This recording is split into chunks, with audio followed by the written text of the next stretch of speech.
సుత్తే మా నాన్న ఆ కొడవల్లి మా అమ్మ ఆ సుత్తే మా నాన్న ఆ కొడవల్లి మా అమ్మ సుఖ ఇంటి కప్పాయే ఇల్లు ఎర్రని కన్నాయే సుఖ ఇంటి కప్పాయే ఇల్లు ఎర్రని కన్నాయే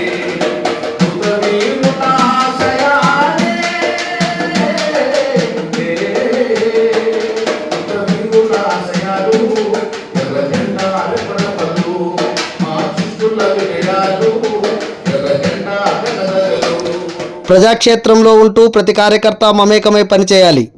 ప్రజా సమస్యల పరిష్కారమే మన ధ్యేయం కావాలి. ఎంఏ గఫూర్, సిపిఎం కేంద్ర కమిటీ సభ్యులు.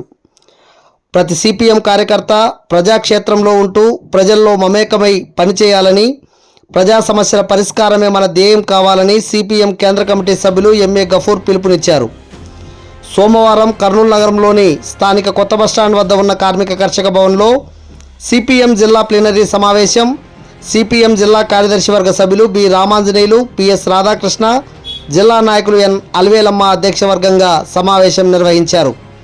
సమావేశాన్ని ఉద్దేశించి సిపిఎం కేంద్ర కమిటీ సభ్యులు ఎంఏ గఫూర్, రాష్ట్ర కార్యదర్శి వర్గ సభ్యులు కె ప్రభాకర్ రెడ్డి, జిల్లా కార్యదర్శి డి గౌజ్ దేశాయ్ మాట్లాడారు.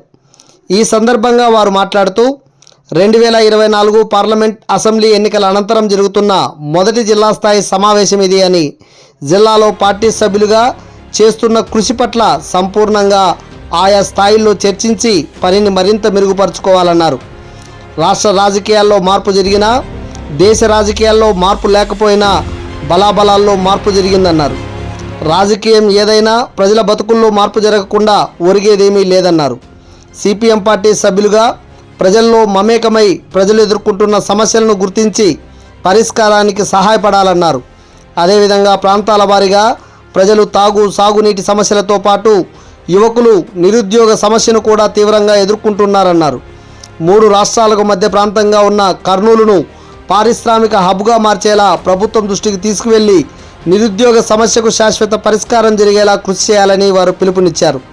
సమావేశంలో సిపిఎం జిల్లా కార్యదర్శి వర్గ సభ్యులు వెంకటేశ్వర్లు, రామకృష్ణ, నారాయణ, జిల్లా కార్యవర్గ సభ్యులు ఎండి ఆనందబాబు, నరసింహ, అంజిబాబు, అరుణ, రాముడు, రాజశేఖర్, లింగన్న, నగేష్, గురుశేఖర్, వీరశేఖర్, హనుమంతు, విజయ్, మధు, మోహన్తో పాటు వివిధ మండలాల నుండి హాజరైన మండల కార్యదర్శులు, నాయకులు, సభ్యులు పాల్గొన్నారు.